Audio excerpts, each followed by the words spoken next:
Muchas gracias por estar. Es una alegría que puedan participar diferentes visiones del proyecto y sin más preámbulo, comenzamos.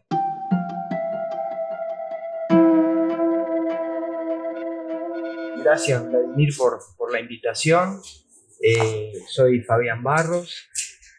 Y como señor grande que soy, ya tengo muchas como facetas, pero digamos que en este momento soy coordinador académico de la licenciatura en Diseño, Arte y Tecnología en la Universidad ORT. El objetivo es un encuentro de análisis crítico con distintos abordajes a través de la historia, el arte, la tecnología, sobre este proyecto en Grama. Lo primero que a mí me impacta es la dimensión del proyecto, ¿no? La escala que tiene, la constancia y la coherencia que este proyecto tiene a lo largo ya de más de una década, 12 años, donde creo que hay como varias áreas, ¿no? Desde lo tecnológico es remarcable esta construcción, ¿no? De un software capaz de analizar y visualizar este tipo de data, orientada además hacia el área cultural, ¿verdad? De alguna manera se inscribe en las corrientes de Big Data Art, si queremos, ¿no? De Software Art. Aparte, por lo que hablé en su momento con Vladimir y un poco lo que conocí en las primeras etapas del proyecto, está basado en software libre, ¿verdad? Hay todo un trabajo ahí como de compartir y de abrir los datos, lo cual es muy, coherente con el momento en el que estamos viviendo, ¿no? Por el área artística, a mí lo que siempre me impactó es, la belleza que hay en estos datos, ¿no? O sea, cómo Vladimir logra transmitir y generar estas visualizaciones, que vuelvo a decir, hay mucho trabajo en distintas disciplinas de las artes digitales que abordan este tipo de visualizaciones, pero creo que hay, un hallazgo, una cosa muy remarcable entre esta visualización tridimensional a la que llegás, ¿no? Que ya como obra, por lo menos desde mi punto de vista, tiene un valor muy grande. Me resultan unas obras muy atractivas, pero más atractivo me resulta al entender, ¿verdad? Al descomponerla y entender todo el trasfondo que tiene, ¿no? Desde el punto de vista más académico, si se quiere, del trabajo que está como por detrás, es interesantísimo. Acá yo tengo traté de poner un poquito en algunas imágenes la evolución del proyecto, por lo pronto lo que está documentado en la web, que aparte ese es otro costado, ¿no? Todo el trabajo de documentación enorme que hay atrás de este proyecto, la constancia, ¿verdad? Para ir como generando una línea temporal donde uno puede ir viendo esta evolución desde el inicio, ¿no? Me gustó mucho, o sea, conceptualmente, ya es el origen del proyecto, ¿no? El engrama con esa huella neurofisiológica que se da en el cerebro y que es la base de la memoria, ¿no? Y que yo creo que da plasmada a nivel matérico en estas obras, en esta especie de esqueleto. Yo lo veo así, ¿no? Como una especie de esqueletos, quizás de rastros de nuestra cultura, ¿no? Y cómo, esa obra artística que ya tiene valor por sí misma, en realidad, si lo deconstruimos, está hecha todo a partir de la evolución de los registros de datos el acervo de distintos salones y de concursos de arte a lo largo del tiempo. Y es interesantísimo cómo las figuras van evolucionando o involucionando, ¿verdad? De acuerdo al momento histórico en el que se van produciendo y cómo eso de todos modos, digamos, para empezar me parece es un excelente punto de inicio como para reflexionar y pensar juntos sobre, bueno, yo qué sé, el lugar de las distintas disciplinas a lo largo del tiempo, sobre todo en el siglo XX, la inclusión de género, bueno, distintos aspectos socioculturales que me parece que bueno, forman parte de digamos, del aporte que tiene esta obra, con distintas visualizaciones. Creo que fue la muestra donde nos conocimos y donde coincidimos, que tiene el agregado de todo este trabajo fotográfico además. Sí, es tecnología social, aquí está en el subte en 2015. Y bueno, como año a año la propuesta va evolucionando. Esto fue en el Museo Zorrilla, creo, ¿no? En 2016 fue una muestra impresionante basada en el acervo del archivo del monitor plástico, a partir de las entrevistas, con una visualización de datos digital, digamos, estas pantallas que mostraban a través de estas redes neuronales como generativas, bueno, las conexiones entre las distintas disciplinas y estas visualizaciones tridimensionales, esas impresiones 3D que, vuelvo a decir, además tienen una belleza en sí mismas, digamos, como obras, ¿no? Bueno, en 2017, en la tercera fase de este engrama del campo de arte uruguayo, donde se ve toda una evolución. Yo traté de poner algunas de las imágenes que me parecían más, a mí, en mi caso, como más representativas, donde se puede ver en las variaciones formales, ¿no? Me parece como impresionante esto realmente. Bueno, todo el trabajo hecho también en este caso en Salvador de Bahía, en la residencia del Instituto Goethe, donde se agrega también una capa de video, como de arte generativo, súper interesante. Siempre yo lo que remarco es la coherencia estética, formal y conceptual, ¿no? Que a lo largo de 12 años lograr mantenerla me parece importantísimo. Sabemos además en el contexto en el que vivimos y trabajamos todos, entonces eso en mi opinión le da muchísimo valor. Bueno, y esta última etapa ya del proyecto, con la plataforma OPPAMEB, se diría así, ¿no? O Ontología de Percepción de Piezas de Arte en Modelos Evolutivos de Visualización, o sea, cuando ya como se consolida esto en una plataforma. Acá dice, tiene la capacidad de medir, modelar y clasificar el campo del arte, generando mapeos de medios expresivos sensoriales y de estrategias de conservación. Me interesa muchísimo, me parece además como una relación de afinidad, ¿verdad? Que estableces, Vladimir, entre tu práctica profesional y, bueno, este sistema. Pero básicamente, en realidad, lo que creaste es un sistema de visualización de datos que puede ser aplicado, entiendo yo, a distintos campos, ¿no? Que no se limita, y no diciéndolo en forma despectiva, pero no se limita al campo artístico o al campo cultural, sino que, digamos, es una aplicación que tiene múltiples posibilidades, ¿no? Aplicada a distintos campos. A mí todo esto me traía algunas reflexiones acá un poquito lo que estuve pensando respecto a la obra y en realidad la plataforma, que quizás es por ahí donde puedo tener algún punto de vista más personal, digamos, quizás no es tanto mi expertise, bueno, digamos, el área más curatorial o el área más vinculada a la obra en sí. Pero me interesa muchísimo como plataforma y me parece conceptualmente la dirección que toma, ¿no? O sea, los artistas atacando, ¿no? Y metiéndonos y en un punto hackeando estos sistemas informáticos duros.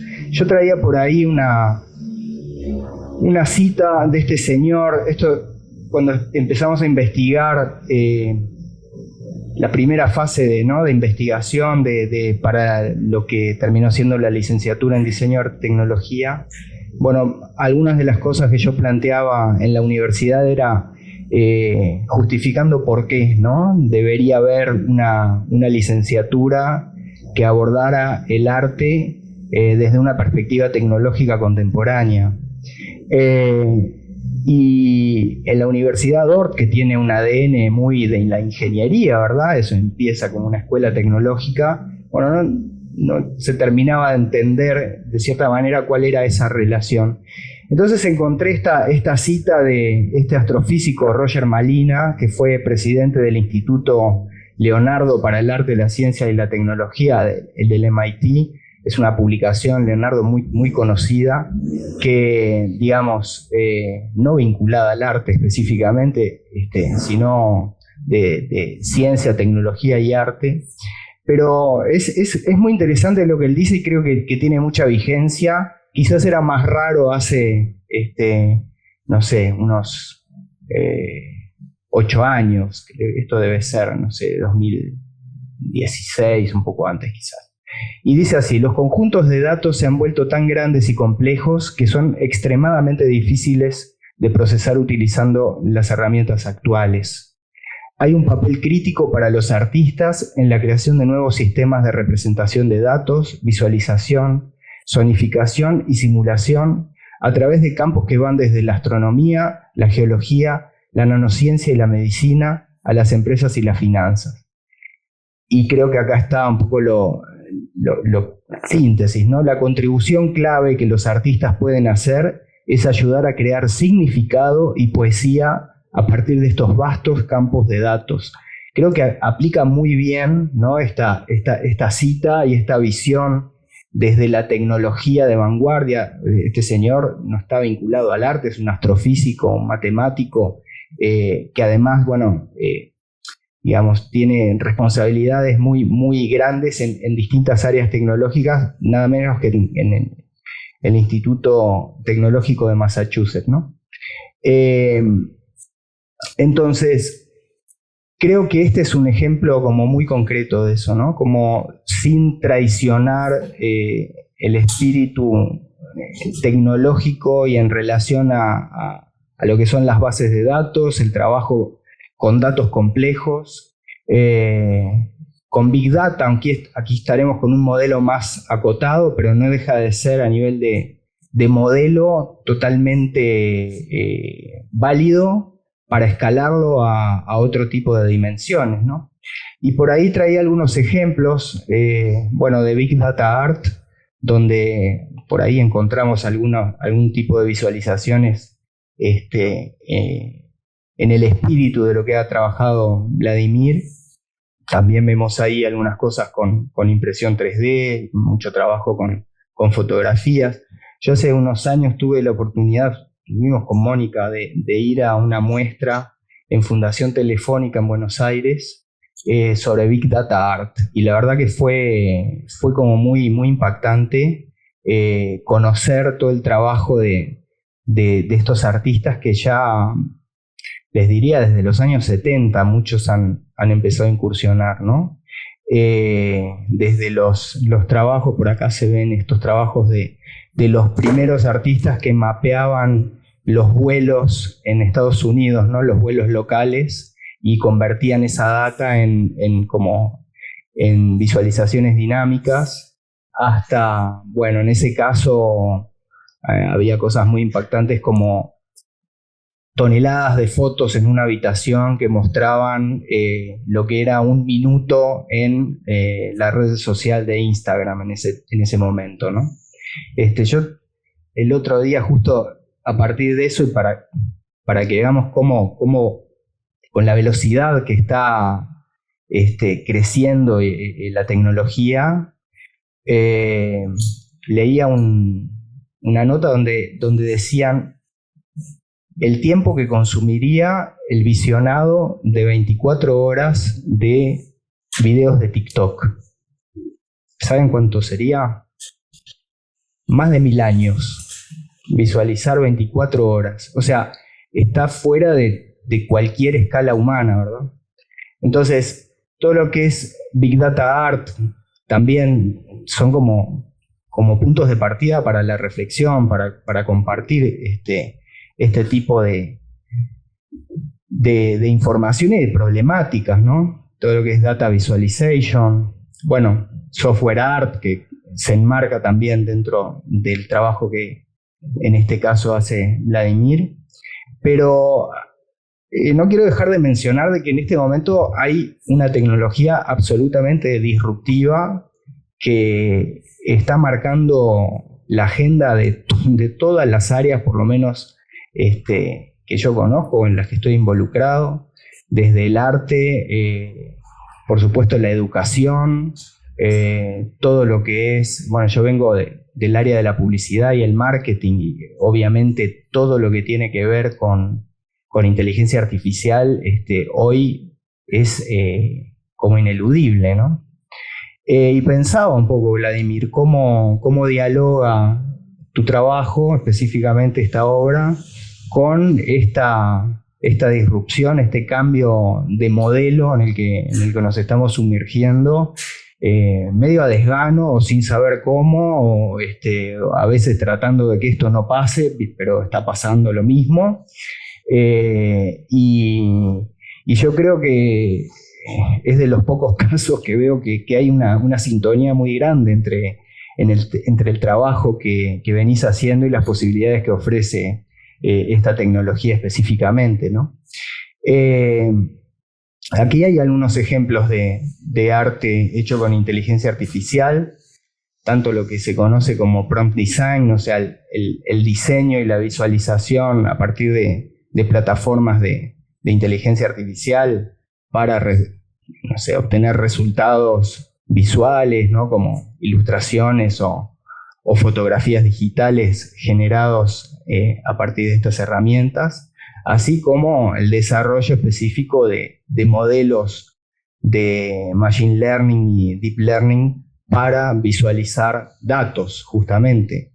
En ese sentido, supongo que muchos de ustedes conocerán, a mí me ha impactado mucho y es una especie de rockstar de las artes tecnológicas, el trabajo de Refik Anadol, este artista turco que viene trabajando en visualización de datos. A ver, hay mucha relación entre el trabajo de Anadol, por lo menos en la concepción, ¿verdad? Y no exactamente en el tipo de herramientas generativas que él utiliza y su background, que es absolutamente técnico, digamos, pero hay como un objetivo en común. Él ha incursionado en el manejo de bases de datos, de Big Data, a un nivel muy, muy grande, pero en distintas áreas, no solamente por eso te decía, no solamente en el área de la cultura. Lo que sí encontró en el uso de Big Data de los acervos de los museos más importantes a nivel mundial, por ejemplo del MoMA, donde él lo que hace es trabajar con esa base de datos, entrenando una inteligencia artificial diseñada, digamos, por él y su equipo, para obtener unos resultados visuales que realmente son muy impactantes, pero que básicamente en un punto están muy emparentados con la concepción que Vladimir ha hecho, ¿no? Es decir, utilizar determinados datos de archivo para generar una visualización de corte artístico que permita, bueno, analizarlos como desde un lugar que no sea el lugar solamente técnico o el lugar justamente de archivo, ¿no? Entonces, nada, yo quería como plantear en todo caso ese ángulo, ¿no? Me interesaba, pensaba, bueno, pero ¿cómo sigue este proyecto luego de 12 años, ¿no? hacia dónde puede derivar. Yo no sé si Vladimir está interesado en llevarlo a esta dirección. Lo que sí creo que hay como una afinidad muy grande, hay mucho interés por parte de muchas instituciones y de distintas áreas de trabajar específicamente en este tipo de contenidos, y me parece que es una muy buena oportunidad para un proyecto de la solidez que tiene el tuyo, ¿no? Así que bueno, por ahí va un poco mi presentación y mis reflexiones. Yo una puntualización que me interesaría hacer es, creo que esta herramienta de utilizar lo digital para entender los comportamientos culturales, utilizando la perspectiva del ser humano, es una herramienta o una forma que tenemos que tratar de defender como seres humanos que utilizan lo digital. Poder hacer esa distinción entre seres humanos que se vinculan con lo digital. No vamos a dejar ya estamos traspasados por lo digital, pero una forma que podemos manejar lo digital es utilizar lo digital para poder entender algunos contenidos y que no sea una máquina que haga todo el trabajo. Entonces, todas estas estructuras son conceptualmente pensadas por un ser humano, no por una máquina. Creo que esta forma de poder utilizar lo digital, como ensanchar un poco la frontera entre lo digital, puramente digital, o lo que vendría a ser la inteligencia artificial, y dejar una frontera intermedia entre lo analógico que éramos y dejar un espacio intermedio donde los seres humanos podamos tomar decisiones. Yo lo quiero seguir manejando por un tiempo, viendo si es posible ser un ser digital que pueda generar visiones con perspectiva del ser humano, y no que sea un ser que concibe o que hace cosas que dice una máquina. ¿Se entiende la diferencia entre lo digital, la inteligencia digital y esto? Porque esto no es inteligencia artificial. Esto está en un paso anterior y hay un ser humano atrás que está pensando. Puede estar pensando equivocado. Eso sí, pero hay un ser humano ahí. La inteligencia artificial está, creo, yo conozco poco, pero me imagino que tiene el sesgo de quien lo empieza a construir, pero después el sesgo que va tomando la máquina a la hora de pensar, no sé quién lo construye, ese sesgo que se empieza a construir. Esa es una discrepancia que tengo, que no la tengo claro todavía con respecto a la inteligencia artificial.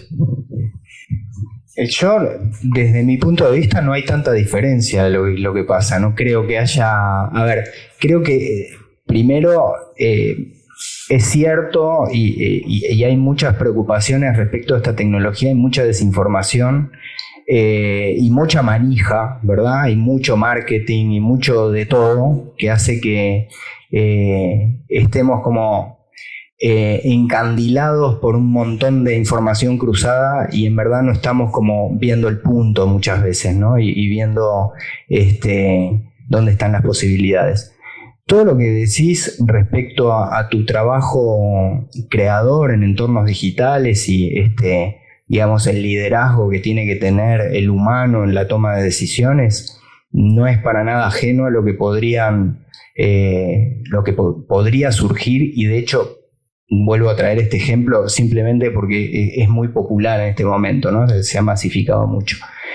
Pero no es muy diferente. En todo caso, las visualizaciones a las que llega este artista, digamos, están preconcebidas de alguna forma. Él toma las decisiones de, bueno, quiero que aquí haya unos fluidos, esta es una visualización posible. Hay otra que muestra, muy interesante, ¿no?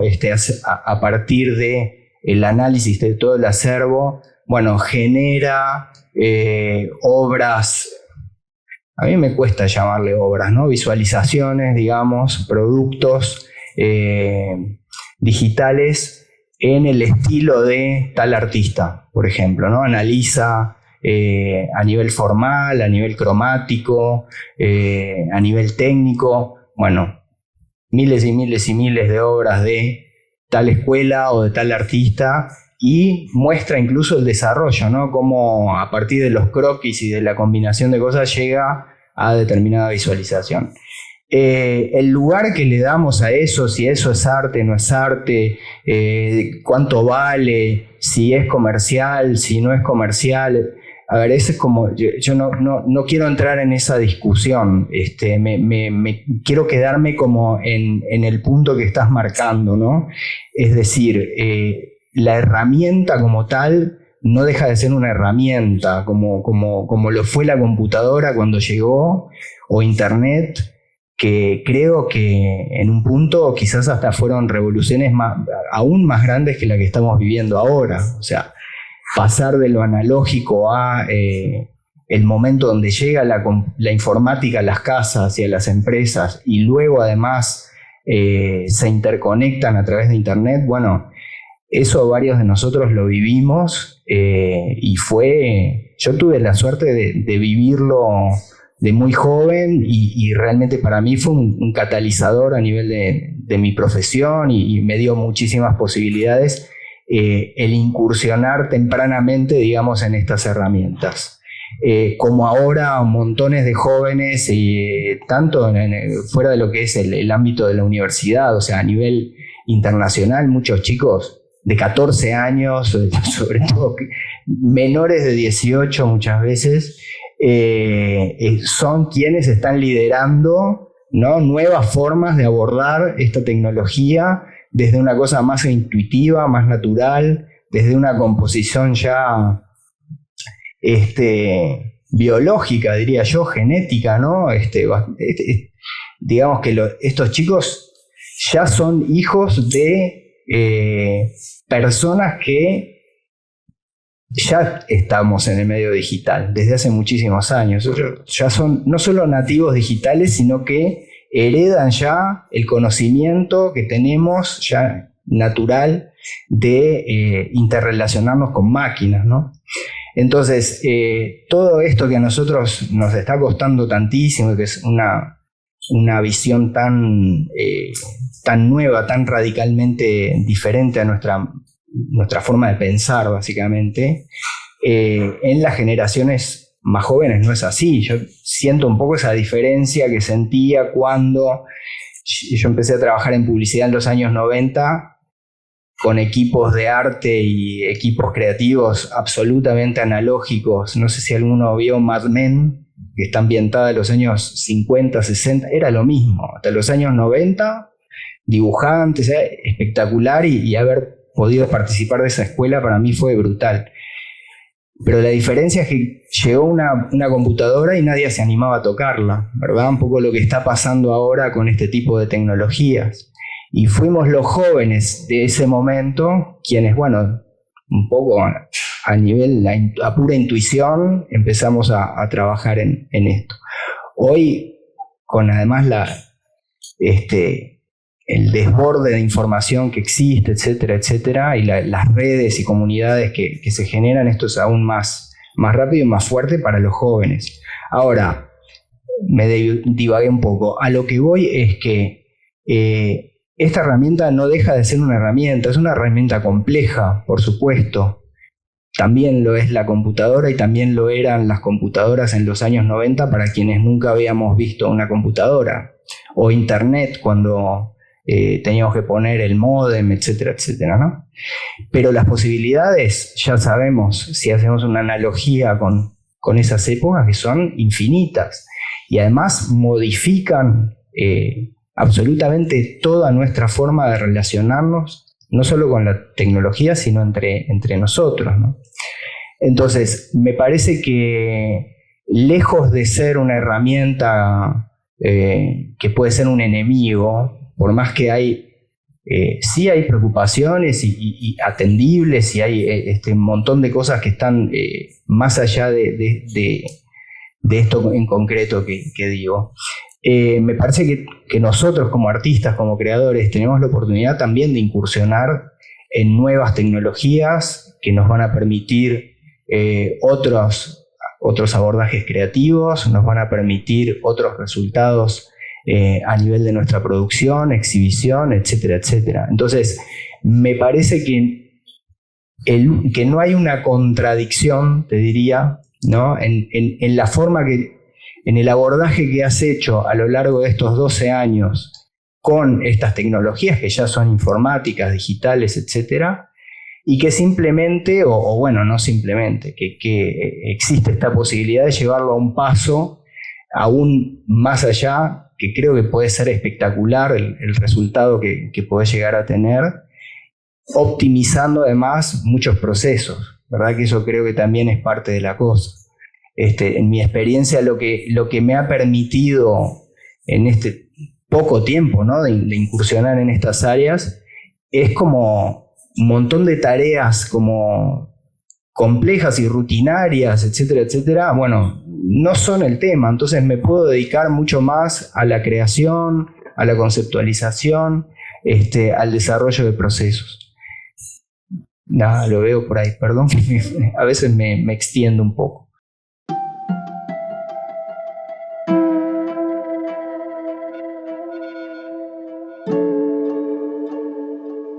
En primer lugar, quiero plantear escuetamente lo que tiene que ver con un gran proyecto en un país complejo y complicado para concebir este tipo de formulaciones en el medio del campo artístico uruguayo.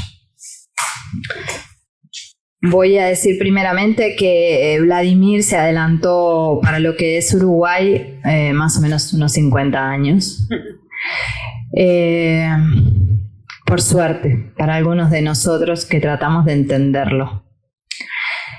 Tuve la suerte de conocerlo en el 2004 o 2005 en uno de esos premios que todos perseguimos en algún momento y después dejamos en el vínculo de la legitimación del campo del arte uruguayo y afines. Y ayer recordé esa premiación, esa selección que hubo sobre tu obra. No recuerdo ahora el nombre, pero sí recuerdo la entrevista que pude hacerte para cuando trabajaba en La República, para Nelson Di Mayo, que justo ayer recordábamos en el Zorrilla. Y fui a la casa de Vladimir y nos pusimos a conversar. Y yo creo que ahí aparecía como algo del germen de lo que era la obra de él, porque Vladimir podrías explicarlo sucintamente, ¿no? Creo que es mejor que lo expliques vos. Que la voz del artista.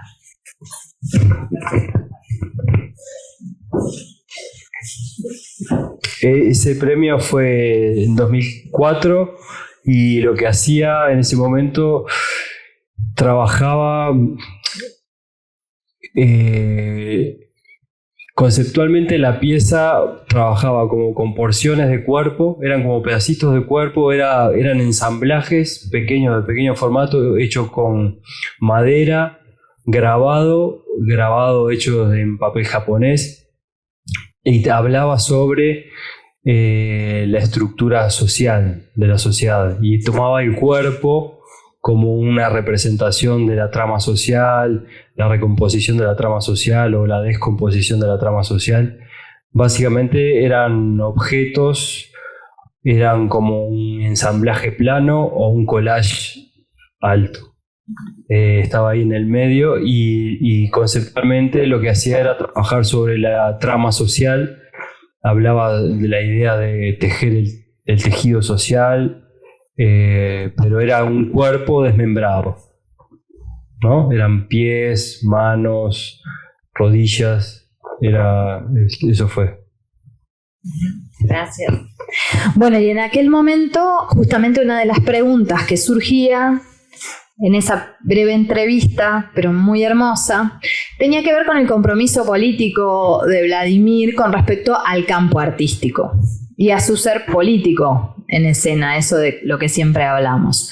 Y a su postura ideológica frente al campo, de dónde venía, su familia, su padre, madre, bueno, la deformación profesional de ser psicóloga y querer saber más sobre el otro ahí. Y fue fantástico porque ahí pude entender muchas cosas de las que él planteaba, de ir justamente, y ahora entiendo mucho más en Grama. Ayer, a partir de tu visita guiada, para mí fue fantástico, me fui muy contenta a casa, dije, puta, tendría que escribir de vuelta esto, ¿entendés? Con más cosas todavía, más asociaciones, más libertad. Así que, por favor, se comparte. Y entonces pasó algo bien interesante. A partir de la visita guiada que Vladimir hizo ayer, pude entender el propósito que siempre tenemos los artistas y que siempre me sorprende, ¿no? Que vamos a las entrañas de las cosas y que a veces no sabemos que nos estamos dando contra determinadas paredes y que incluso dándonos contra esas paredes, como es el caso de Vladimir, seguimos y seguimos hasta entender cuál es el objetivo, cuál es el punto de sublevación, cuál es el estado de las cosas, la inmanencia de las cosas. Este recorrido que vos habías hecho tiene que ver con esta propuesta tuya de vincular, obviamente, tu profesión como conservador, ¿no? Pero también desde el punto de vista estético y ético, porque después, años más tarde, nos tocó trabajar en el Museo Nacional de Artes Visuales, cuando era curadora, con un proyecto que vino del Reina Sofía que nadie entendía ni quería, ¿no? Porque era muy difícil, porque no se puede. Por supuesto, nosotros dijimos que sí, y nos pusimos a trabajar juntos, y Vladimir vino, propuso, trajo gente del Reina Sofía, nadie entendía nada, ¿no? O sea, ¿fue así o no? Digo, porque si no, quedo hablando sola. Ok. No, que es un acto en Uruguay hablar sola. Pero ahora cada vez estamos más unidos. Y entonces, ¿qué pasó? Vladimir ya empezaba a trabajar sobre un proyecto que, si bien en Grama entendí correctamente no es de conservación, pretendía trabajar con la trascendencia de los artistas en los acervos y de las artistas. Hecho que en Uruguay en general tiende a estar perimido, soterrado y en decadencia. Los acervos en Uruguay están en decadencia, todos lo sabemos, y recién se empezaron a levantar un poquito en su estructura de conservación a partir de los 2000 y pico, 2006, 2007, una cosa así, ¿decís? Bueno, yo sí, porque se dejaron muchas cosas planteadas, algunas se empezaron a desarrollar, y vos en el EAC desarrollaste un gran proyecto de conservación que te permitió el acceso a este estado de sublevación, que implicó meterte en las entrañas de la institucionalidad uruguaya. Sí. Acto que tiene que ver con una primera reacción, que es la de no llegar a comprender la acción artística, performática, voy a agregarte todo esto, la acción performática que tiene Vladimir en el campo con esta obra. Por una parte, es reservorio y genera trascendencia en la memoria del cuerpo artístico, del cuerpo de los acervos.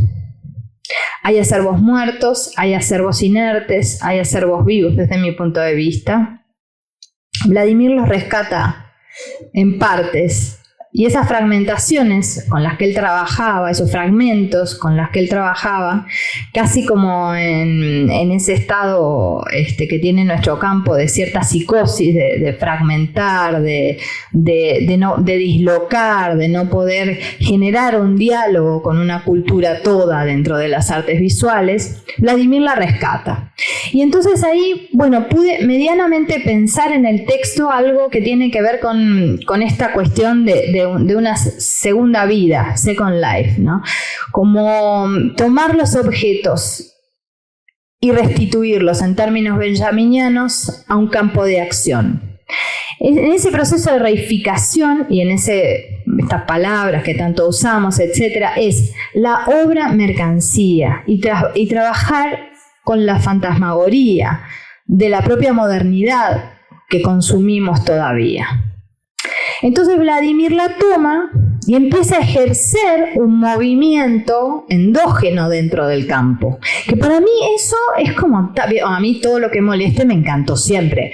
Y eso es una molestia que aparte tiene la característica de no ser irreverente a priori. Hay que sentarse y entenderlo. Y cuando querés acordar, Vladimir ya mostró su primer cartografía, su primer escenario, su segundo escenario. Y la obra de Vladimir tiene algo interesante. Para los que no estamos dentro de determinados procesos tecnológicos, solo somos legos, podemos acceder. Nos permite acceder desde la dinámica estética de su obra, en el raconto de esos vectores que generan un campo y que generan una obra que es política. ¿Por qué? Porque por una parte, en esta segunda vida, en esta segunda oportunidad que le das a los objetos, y te miro porque sé que estás en medio de todos esos objetos, en esa segunda oportunidad que le das a los objetos, a estos objetos artísticos, también les devolvés el tributo de tener una dinámica libidinal sobre los acervos. Es decir, vuelven de alguna manera a ser objeto de deseo. Y eso ya solo eso, que algo de lo que está encerrado vuelva a poder tener un carácter de memoria viva, nos habla de algo que también está ahí de alguna manera plasmado, y yo ya sé que es obsesivo y lo llevo 2x3, que tiene que ver con esto de la transitoriedad de la historia. Ya, obviamente no lo dije yo, lo trabajó nuestro adorado Benjamin en su plataforma constelativa, y Susan Borman en el libro de los pasajes lo tiene claramente, ¿no? Recién hacía alusión a la fantasmagoría con la que vos trabajás. ¿Qué tiene que ver con algo que me parece preciso y recurrente en la obra y que aparte nos deja como expuestos a todos, que es el régimen de las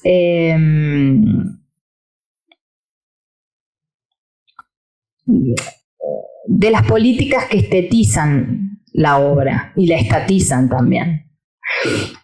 No me salió concepto, como lo tengo escrito en mi maestría, en mi tesis, pero es así, ¿no? La 12 es eso.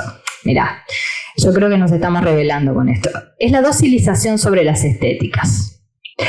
¿Y por qué digo esto? Porque en el trayecto en el que uno va viendo los engramas uno a uno, va viendo el movimiento de las obras que tiene que ver con el acontecer de lo diacrónico y lo sincrónico, y marca un ritmo determinado que se vincula, ayer lo veíamos en una perspectiva casi como el anamorfismo de Holbein en la National Gallery con Los Embajadores, una de mis obras preferidas, que tenés que ponerte de espaldas para ver el cráneo. No sé si se acuerdan, es alucinante, no se puede más. Vemos un montón de chinos y una ahí sentada mirando para atrás cómo sale el cráneo de ese cuadro del 500 y pico, del 1500 y pico. Bueno, me volé un poquito, pero bueno, somos varios. Entonces, en el disfrute de pensar. Entonces, ¿qué pasó? Estábamos viendo, analizando ayer ese proceso de información que deviene del campo artístico y viendo cada uno de los movimientos que generó, concretamente que se generaron en los salones nacionales. Que los salones nacionales, sabemos todos, tienen una estética determinada, una tendencia, y sobre todo han generado en el cuerpo artístico y en las obras en Uruguay una amabilidad increíble, ¿no? Con respecto al quehacer artístico. En general, amabilidad me refiero porque desde el punto de vista histórico, me corregirás vos por ley, han tenido justamente la capacidad de modificar la escena a partir de las contribuciones o de las decisiones de pequeños grupos que gobiernan o manifiestan un deseo político de las estéticas. ¿no? Y esto, bueno, lo seguimos de cerca a los artistas porque de algo hay que comer o con algo te tienen que legitimar, toda la cantarola que ya sabemos. Bueno, por suerte, ampliamente se supera acá. No es una obra amable, no es una obra que se vaya a entender rápidamente, es estéticamente hermosa, tiene un emplazamiento y una dinámica, tanto en esas 5 o 20D como en la estética. Me siento muy honrada porque estoy por ahí también. Pero como la obra también, hoy lo mencionabas, contiene un carácter arqueológico. Es arqueología del saber, tomando a Foucault, ¿no? Esa situación de romper con el disciplinamiento del decir de la obra. Y a la vez en esa genealogía genera conflicto, que me parece que el conflicto, ayer justamente lo decíamos, el conflicto de hacia dónde vamos, cuál es la propuesta, cuál es el régimen de obediencia en el que estamos inmersos. Entonces, estas cosas se ponen justamente en la mesa y van a empezar a jugarse otras cartas. Porque incluso esta obra pone de manifiesto posibles negligencias sobre los acervos. De las que hubieron, de las que hay y de las que habrán, que son potencialmente existen en todos los acervos del mundo, pero que Uruguay las padeció muchísimo por su forma, por el desarrollo de la gestión cultural que ha tenido, ¿no? Y eso me parece muy, muy importante. Por lo tanto, me parece que es una obra que genera, a decir de Didi Huberman, un desobedecer las imágenes. Gracias que me trajiste aquel libro fantástico que lo llamo a este ser de España y le digo, por favor tráeme el libro de desobedecer las imágenes, que el último que salió, un libraco así. ¿Cómo no, Jacqueline? Yo te lo llevo. Exquisito. Pero que justamente habla de 2 o 3 cosas que para mí son alucinantes y que pasan en esta obra, que es la desobediencia de las imágenes, la sublevación sobre las imágenes y sobre todo el levantamiento. ¿Tá? El levantamiento como acción, como los niños, dice Didi Huberman en una de las primeras páginas, es un poco triste, ¿no? Pero bueno, la vida misma, una psicoanalista que analiza cómo el duelo de los niños de alguna manera tiene una reparación en el juego, como siempre, y entonces ellos levantan la sábana y juegan a que la muerta, su madre, aparece, ¿no? En ese levantamiento, que así se levantaron los pueblos, así se levantaron los artistas en el subte hace muchísimos años, ojalá algún día nos volvamos a levantar para esas situaciones, y nos levantamos todos los días como artistas para trabajar y decir, bueno, vamos, porque acá hay que seguir, ¿entendés? Así se levantan también todo este procesamiento de la información que vos hacés y se hiergue, sí, en algo que parece arborescente desde el punto de vista deleuziano, parece arborescente, pero que sin embargo es rizomático, porque operan como nodos no jerárquicos y democráticos de la información. Así que por eso, muchísimas gracias. Y para terminar, tenía muchas cosas para decir y aparte para preguntar, pero va a ser divino escuchar a Porley y también escucharte a vos. Quiero decir algunos conceptos para que sigan resonando, ¿no? Las evidencias y los ensamblajes, la densidad, la fluidez, los desplazamientos, las interconexiones, el evento instalativo, ¿no? Hay una acción instalativa, una toma de posición del territorio. También está esto de la transitoriedad como un estado justamente de aceptación para poder ir a más, dejar de fijar las cosas en un rumbo para hacerlas transitorias. Eso para mí fue muy, muy, muy interesante y sobre todo después de ayer, ¿no? De la charla, porque ya habíamos charlado muchas veces, pero una cosa es estar con todo el proyecto, como hacías mención vos hoy, ¿no? Entonces, justamente es como una especie de vigilante, un arconte, ¿no? El arqueion y el arconte, el archivo y el que cuida el archivo, ¿no? De Arguida.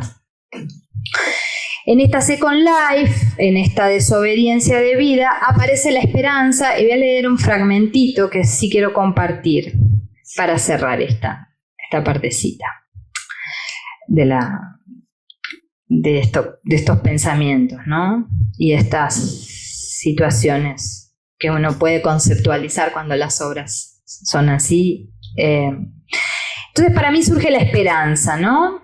Que también es un concepto que trae Didi Uberman en la desobedecer las imágenes. Desear desobedecer las imágenes. O sea, ya el tipo... Por lo tanto, este proyecto es potencia, concepto y sublevación, y por medio de su arduo estudio nos lleva a mantener la esperanza sobre la potencia de la obra de arte como hilo conductor de la historia. Es la capacidad de visibilizar en cada engrama las constelaciones de múltiples entradas que contienen la confección de las obras. Es probable que con la esperanza de sublevarnos frente al sueño eterno de las colecciones de arte almacenadas, podamos ser sensibles, como plantea el artista, abrirnos a nuevos tipos de inteligencia que preserven nuestros códigos y ejerzan una estética para que los reconozcamos como tales, como nuestros. Este proyecto nos propone estar en el pliegue entre lo público y lo privado de una colección. Y eso es un desafío para tomar posición frente a las imágenes dadas por el deber ser histórico, para dialogar en esa dialéctica interminable del artista y su producción. Así que, gracias.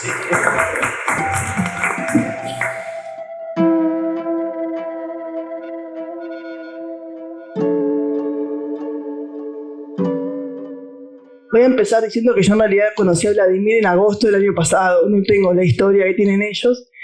Un poco a través de Pablo Uribe. Me mandó su trabajo y yo le dije, perdoná si suena muy maestra Ciruela, y le empecé a criticar algunas cosas desde la historia del arte, ¿no? Y ahí empezamos a intercambiar, y la verdad estoy muy agradecida y aprendí muchísimo con todo el proyecto de Vladimir. Bueno, decía que empezaba con lo de Fabián, porque en ese paralelismo con artistas y modalidades que trabajan con grandes bases de datos, Big Data, etc., yo me puse a pensar, Vladimir no tenía a disposición una Big Data para trabajar, tuvo que ir a buscar los datos. O sea, cuando vos empezaste no estaban, por ejemplo, digitalizados los catálogos de los salones.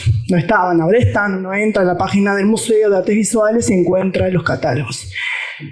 Las bases de los salones no están, ¿no? Se quemaron, no sé qué, hay muchas versiones, pero no están. Vos hacés un análisis, ¿no? Donde decís, bueno, qué lenguajes se explicitaban, ¿no? En los llamados a través de lo que sale en el catálogo, pero en realidad las bases, que es lo que establece, ¿no? Eso no lo tenés, ¿no? Entonces, tuviste que remarla. Sí. Y tampoco tenías todas las obras, ¿no? Estamos hablando de más de 300 obras en los 15 salones que analizaste. Hay muchas que están en el interior, ¿no? Porque a partir de los años 40, muchas de las obras que eran premiadas en los salones se llevaban a museos del interior, entonces tampoco es fácil encontrar esas obras. De algunas no hay registro fotográfico, o sea, no, lejos del Big Data, ¿no? O sea, acá es empezar con la materia prima para hacer el proyecto, y para mí eso es una de las cosas más lindas del proyecto, ¿no? O sea, toda la búsqueda de la información, no solo el trabajo a partir de la información, sino la búsqueda de la información, que bueno, que me parece como muy loable. Yo voy a hacer como un comentario desde la historia del arte, yo no soy artista, en dos carriles, ¿no? Por un lado, es lo que a mí me parece que la investigación, o alguna de las cosas que la investigación de Vladimir aporta a lo que los historiadores del arte hemos estado, o no hemos estado investigando más bien. Y por otro lado, bueno, este proyecto, si yo lo tengo que ubicar dentro de lo que es la historia del arte contemporáneo en Uruguay, bueno, ¿dónde lo ubico? ¿Con qué otras obras o proyectos dialoga, no? Como ubicándolo, digamos, en ciertas tendencias. No fuiste el primer artista que trabajaste con las colecciones de un museo. Entonces está bueno ver, bueno, hay artistas que en los últimos, 20 años han trabajado con los acervos y han tratado de decir diferentes cosas a partir de ellos, y entonces me parece también interesante como que ubicar el proyecto tuyo en ese contexto. Bueno, con respecto a lo primero, ¿no? Divina la pregunta, ¿no? Bueno, ¿qué características tienen las obras de arte que ingresaron al actual Museo Nacional de Artes Visuales a partir del instrumento del salón, ¿no? Este instrumento que se fundó, que se creó en el año 37, ¿no?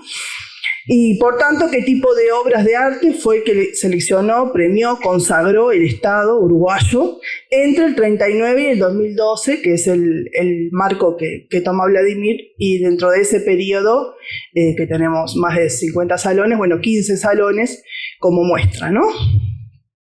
Y esa lectura o ese análisis de las obras a partir, sobre todo, de componentes que hacen a la materialidad de la obra, ¿no? O sea, qué tipo de artefacto, ¿no? De soporte, si son pinturas, esculturas, videos, instalaciones, cómo se vincula esa obra con el espectador y, bueno, y cómo se conserva, ¿no? Los métodos de conservación.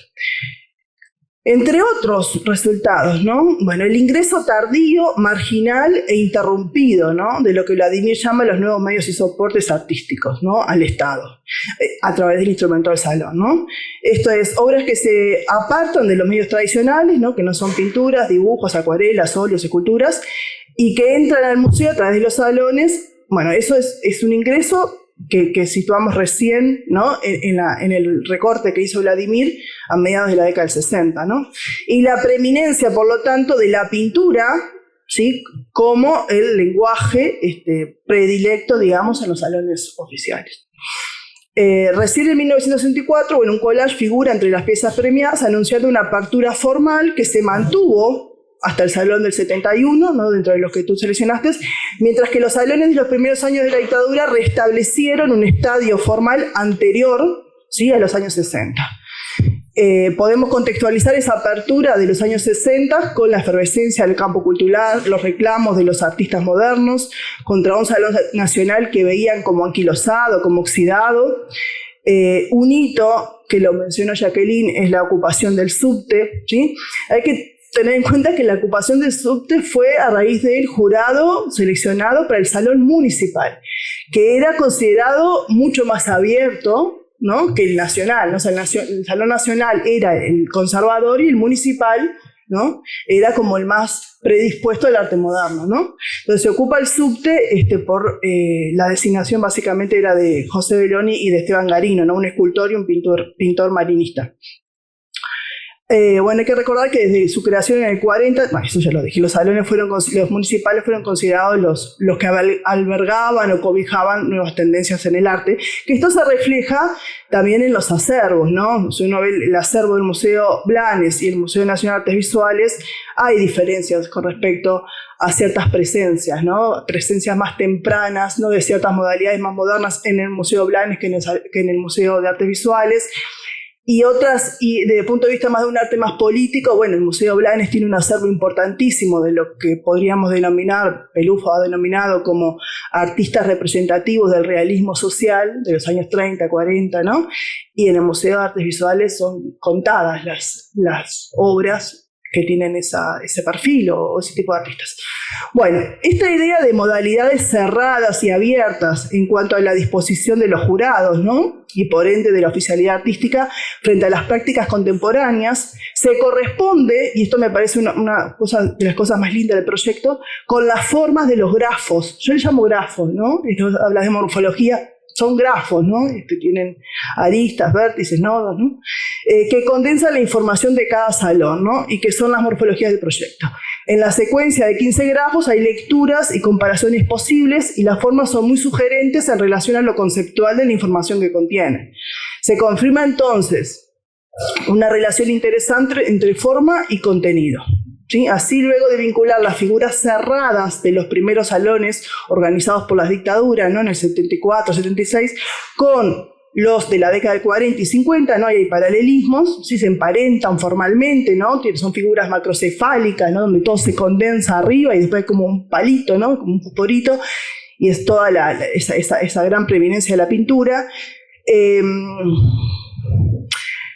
En torno, bueno, a ese nodo principal que es la pintura. Vladimir se detiene en el grafo de 1980, señalando la tímida expansión de la forma, la apertura formal, que se presenta como una especie de brazo izquierdo que sale, ¿no? Si uno ve la forma, parece como un bracito que sale, de ese nodo principal, como desperezándose, ¿no? Interpreto yo, como despertándose de un largo letargo, lo que el autor asocia, ¿no? Con el inicio de la apertura democrática, el plebiscito de ese año, ¿no? Aunque cuidando de no establecer causalidades automáticas, ¿no? O sea que esa correspondencia entre la forma de los grafos y la apertura o el cierre, ¿no? La cosa ensimismada o más abierta, más expansiva, con respecto a los nuevos lenguajes y nuevos soportes, me parece que es como uno de los puntos fuertes del proyecto, y como decía Jacqueline, que hace que sea muy fácil también de transmitir la información, ¿no? Porque son como muy gráficas, valga la redundancia. Tras el gran paréntesis de 16 años, la reanudación de los certámenes en 2001 presentó cambios significativos en un proceso que llevó a la encumbración de las prácticas contemporáneas en 2012, ¿no? Cuando todas las piezas correspondieron a la familia de los nuevos medios y soportes. O sea, no se premiaron pinturas, no se premiaron esculturas. En el Salón de 2001, el primero tras la recuperación democrática, es el que presenta la morfología más abierta y expansiva. Hubo allí lugar para todo y todos. Grabado, fotografía, escultura, collage, instalación, pintura. La morfología resultante es la más aireada, difícil de encontrar en ella un centro, un nodo que se imponga sobre los otros. Esto de algún modo cambia en el 2012, ¿sí? En ese salón no tenemos ni pintura ni escultura entre las obras premiadas. El artista Vladimir advierte que la creación dentro del salón siguiente, el del 2014, del premio de pintura Julio Alpuy, pareció responder a una necesidad de restablecer equilibrios y asegurar un lugar al lenguaje otrora más prestigioso de las artes visuales y cuya muerte había sido anunciada desde la teoría del arte. Claramente el ascenso de las instalaciones y sus variantes fue resentido incluso por los propios artistas. Basta recordar la carta pública de Óscar Larroca y otros pintores contra las bases del Salón Municipal de 2007, porque no mencionaban la posibilidad de colgar las obras, sino solo de montarlas, armar los proyectos. Fue en aquel 2014 cuando Vladimir presentó, ¿sí?, su proyecto al Salón. La obra resultó seleccionada por el jurado. Y bueno, ¿y el objetivo cuál era? Introducir un dispositivo crítico en el salón que lo incluía y contribuir a una revisión del instrumento de premiación. Y allí pasamos como al segundo carril, ¿no? Que yo les decía de cómo analizar el proyecto desde la historia del arte, ¿no? El lugar que ocupa el proyecto en Grama dentro de la historia del arte contemporáneo del Uruguay. Y acá me interesa sugerir conexiones con el trabajo de otros artistas que han tomado las colecciones públicas de arte como insumo y como problema. Algunos abordaron el tema desde una matriz conceptualista, ofreciendo nuevas aproximaciones y lecturas a piezas de las colecciones de los museos de historia o de arte. Es el caso de Pablo Uribe, por ejemplo, ¿no? Con su alegoría del 2004, ¿sí? No sé si lo ubican, con la que tiene el boceto al óleo del juramento de los 33, ¿no? Instalación del boceto al óleo de ese cuadro de Blanes, pequeña pintura enmarcada que pertenece al Museo Histórico Nacional, que exhibió con un guardia de sala sentado frente a la obra, marcando el peso de la protección institucional y oficial que consagra la obra, al tiempo que esta obra sirve para afirmar esa misma institucionalidad. También desde esta mirada conceptual, Carlos Capelán realizó, ¿sí?, en el Museo Histórico Cabildo, bueno, su instalación museo, ¿no? En la sala donde funcionó hasta 1925 la Asamblea General, allí expuso gran parte de la pinacoteca del Museo Histórico Departamental, mostrando el reverso de los cuadros que arrojan información, otra distinta, sobre esas obras, ¿sí?, sobre su hoja de vida, sus derroteros, ¿no? Son etiquetas, números de inventarios, inscripciones, sellos. ¿Se acuerdan de esa instalación de Capelán? Nuevamente Uribe en el 2018, aquí soñó Blanes Viale, ¿no? En el Museo de Artes Visuales, utilizó como insumo no solo las obras del acervo del museo, sino el propio edificio, ¿no? Interviniendo en la fachada y llevándola a los tonos de grises. Por primera vez, creo yo, el Museo de Artes Visuales exhibió una selección de sus numerosas marinas, ¿no? Esto de las obras totalmente abandonadas, ¿no? Solo del italiano Eduardo de Martino, ¿no? Marinista del siglo XIX, pintor de corte de Inglaterra, pintor de Pedro II y de Venancio Flores durante la Guerra de la Triple Alianza, ¿no? Solo de ese artista el Museo de Artes Visuales tiene 37 obras, 37 marinas. Bueno, Pablo creo que exhibió 2 o 3. Nunca se habían exhibido, ¿no? Otros artistas trabajaron con las obras ingresadas o no a los museos. Desde el arte más de crítica institucional problematizaron los mecanismos de legitimación, ¿no? Y ahí tenemos, por ejemplo, la curaduría de Arnulfo Álvarez, ¿no? Márgenes, Salón de los Rechazados, en el subte, donde expuso justamente obras rechazadas por el Salón Municipal. Exposición que a su vez recibió duras críticas, ¿no? Desde la prensa por Francisco Tomsis, por otro artista. En esa crítica institucional, la referencia ineludible es la dupla formada por Eugenia González y Agustina Rodríguez, y quizás su pieza más característica y que más ruido generó fue Variables, realizada cuando el Premio Nacional en el año 2010. Acción artística que generó toda la reacción, digamos, inmunológica del sistema del arte, atacando la obra y a las propias artistas. Y bueno, se suspendió el salón, luego sí. Variables es una acción que la presentaba Agustina y en el proyecto decía que Eugenia se iba a hacer elegir el representante de los artistas por el jurado, y efectivamente eso pasó porque lograron que una cantidad de gente la postulara. Entonces cuando abrieron el sobre de Variables que decía eso, se generó el tema de cómo Eugenia podía estar ahí, si estaba bien o estaba mal, aparte que era funcionaria del EAC, creo, ¿no? Bueno, le hicieron un sumario, ¿no? Fue un lío, ¿no? Pero bueno, es arte de crítica institucional. De alguna manera está como diciendo, es fácil de manipular el mecanismo de la elección del miembro que representa a los artistas. Claro, 2 votos. Bien. Bueno,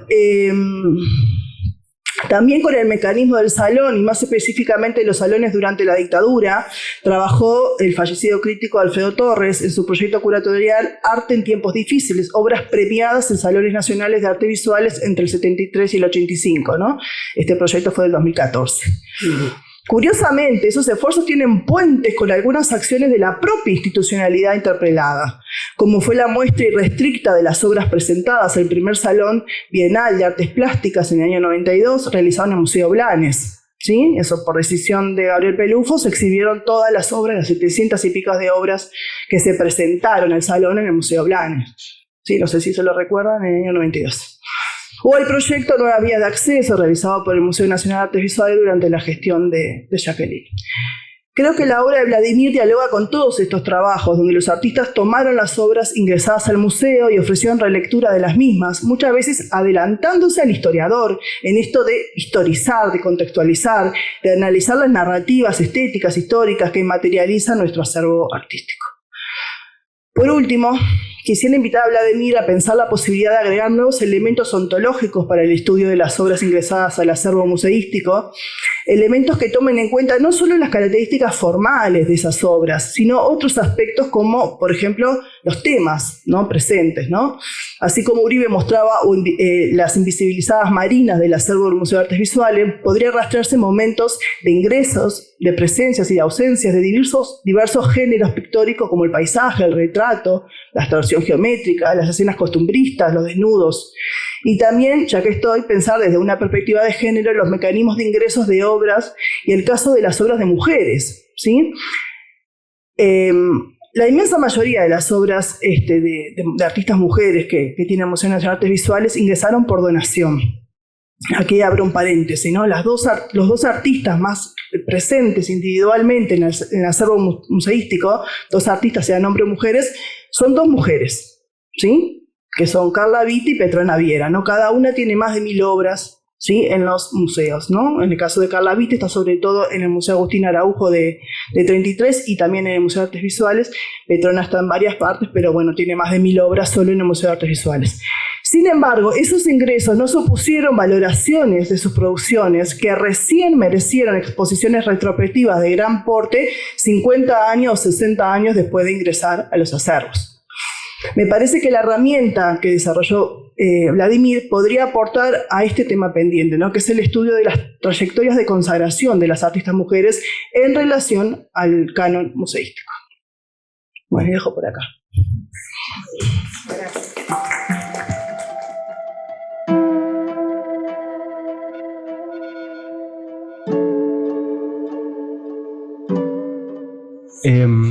Bueno, primero les quiero agradecer a todos, sinceramente, porque todos se lo tomaron muy en serio el trabajo. Y para mí estoy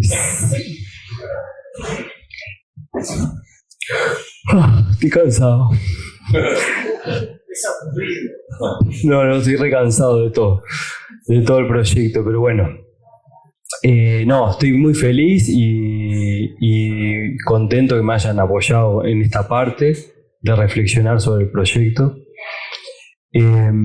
Todo lo que me han comentado, por un lado o por otro lado, me quedo pensando lo que me dicen. A priori puedo tener posiciones, pero después trabajo. Por ejemplo, Carolina, el primer día que me agarró, me dijo, no, esto acá. Y yo me llevé, hice los deberes y cambié un montón de cosas en los textos, porque los textos mejoraron. Con Jacqueline hemos tenido también conversaciones profundas y también fricciones sobre los temas. Profundas también, pero siempre arreglamos todo.